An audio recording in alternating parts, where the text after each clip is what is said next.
Welcome back to Whitt Acres. Today I am going to be working on the front garden expansion. Echo pop. I have most of the things laid out here that I want to put in. So once I get them all in, we'll take a little tour of where things went. So there's a few things plugged in here already for foundation plants. We have the Blue Atlas cedar right there. I have a butterfly bush that I pulled out from my other butterfly bushes and plugged it in here. A little pumpkin that I had extra. A little drift of butterfly weed here. Up here we have a Mount Laurel that I'm hoping I can get into the ground and survive, because I've been trying to get a laurel here to survive, but my last one died. It'll be really nice to have the different texture from laurel to rhododendrons out. I did end up getting one Vista petunia in, 3 hollyhocks, and a calendula right there, just to keep them from drying out too much in the sun and the heat before I actually got this whole thing planted out. What I need to do is bring down some bucket loads of topsoil and raise up the ground here, because where I want to plant things, it is just all full root system. So you can see right there, that is just all hard pan roots from a massive maple, the twin to that maple right there. That one was standing right here and it fell over last year, was rotted out.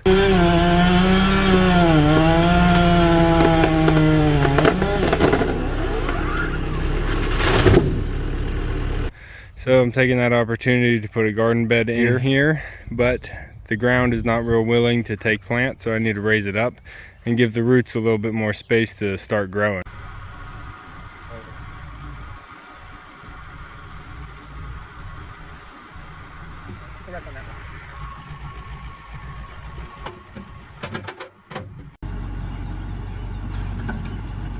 Alright, I was able to enlist the help of my dad, and he's bringing over some buckets of compost and topsoil mixture that we have over in the nursery.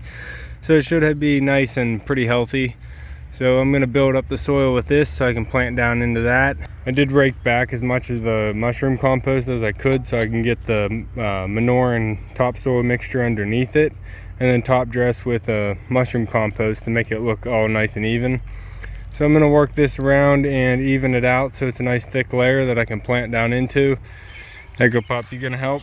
Also trying to get this pond done, really split and spread thin across the property, trying to get all my different projects done, taking care of the plants, the animals, and the fish. But as you can see here next to the dog pool where all the plants come to get a drink of water, sometimes Puppy too, but we have no water left in there because the plants are sucking them dry. I don't think we got any rain in the past week and a half, so everything here needs water. I've actually watered everything once. If I kept up on the watering, everything would be probably growing a lot nicer and looking a lot healthier, but I just can't keep up with the watering, so Mother Nature needs to start. Alright, I got the garden finished, planted last night, a little bit late, so it was kind of too dark to take a video, show you where everything went. My dad was home, so we wanted to work on the pond a little bit and get that further along. But let's take you through and show you where everything went. So we are out here in the front garden. I just got it weed whacked around the hollies and the hydrangeas. And a lot of the orange daylilies are popping up, looking really nice out here. Got the new red oak tree that we planted this year, more lilies. And the Cleveland flowering pear is the backdrop to the new garden outcropping that I created this year. So starting right underneath the Cleveland pear, I have 3 hollyhocks that are just starting to take root and set some dark green leaves on them. A calendula or calendula right in front of that, just for some spotty yellow color.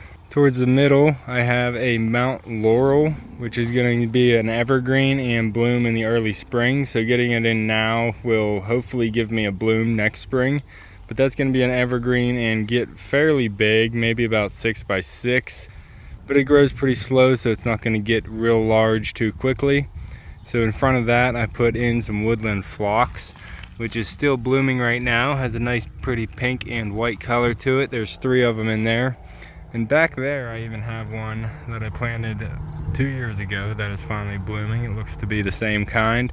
I might leave it in there, or I might bring it out with these ones. We'll see, but I'm not going to dig it up while it's blooming right now. In front of that, I have a Vista Pink Bubblegum Improving Winters, which would be a nice splash of color down here, with 2 more over here, same color, right underneath my Bobo hydrangea, which is starting to put on some buds. So hopefully I can get this to bloom, along with all of the limelight hydrangeas that we have over on this line. And they're also putting on buds right now too. Just to the right of the Bobo, I have 3 Vista Salvias, some type of purple salvia. I'll put the name on the screen if I can find the container that it came with and have the tag. These 3 salvia will be a late spring to early summer bloomer next year. So getting some plants on clearance, you don't always get those blooms this year, but you will have a nice show next year for a good price. Right here on the end, we capped off with a tree that my dad brought home. This is a corkscrew willow. So this will be nice to have for arrangements and just to have here in the landscape as an accent tree. And I'm thinking about putting a big stone right here on the corner, character stone, to tie this whole area together. Maybe even another one over in that area. I don't want to crowd it out too much. I want some open space in this garden here. So we'll see how it goes, but I do want some foundational stone or maybe a statuary, something like that in the middle. On the back side, I have a butterfly bush that I pulled up from the butterfly bush that is in the vegetable garden. It had a sucker coming off the end, so I dug it up and planted it, and it seems to have taken already. And then I have a bearded iris. This is a purple iris that is going to be a new color for the property. So I'm putting it right here as a focal point, and hopefully that will add some nice color here in the early spring. Hey little bee, what are you doing? Working on that clover, are you? Don't want to step on you, fella. Behind the iris, I have a big moon pumpkin that I just plugged in there because this is nice soft compost. It's easy to plant in, and I had an extra pumpkin, so I just threw it in there. It's getting full sun in this area, so we'll see how she does. Behind that is a blue Atlas cedar. It's going to be the evergreen for this area. I'm trying to keep it watered.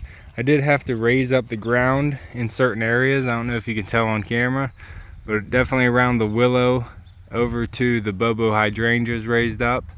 Right around the blue Atlas cedar here is raised up a good 4 to 6 inches. And then right around the Mount Laurel is also raised up with the phlox. It is just looking really nice. This is a good angle here with the blue from the cedar, the laurel, the hydrangeas all weeded around, the oak, and the lilies blooming. I'm starting to like this garden already. It'll be nice to see it fill out throughout the years. Oh, and behind the blue Atlas cedar is a drift of butterfly weed. I'm trying to get this butterfly weed going to draw in more butterflies. And I finally got some starts to go. Hopefully this will reseed and reseed throughout the years so I don't have to plant it again.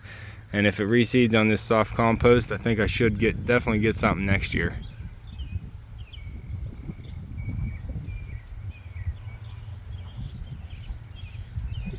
So this is the front garden expansion as it is now, just getting started. Hopefully I can get the grass to grow in now to really tie this area in, make it look like it was always there. And then get some stones down here and finish it off. I think we maybe even only had 1 day of rain here in June where I am. So I'm trying to keep this well watered, and hopefully everything's gonna grow pretty well. Stay tuned. Check out the carnations down here blooming. I sowed these from a pack of MI Gardener seeds, and look at them blooming now.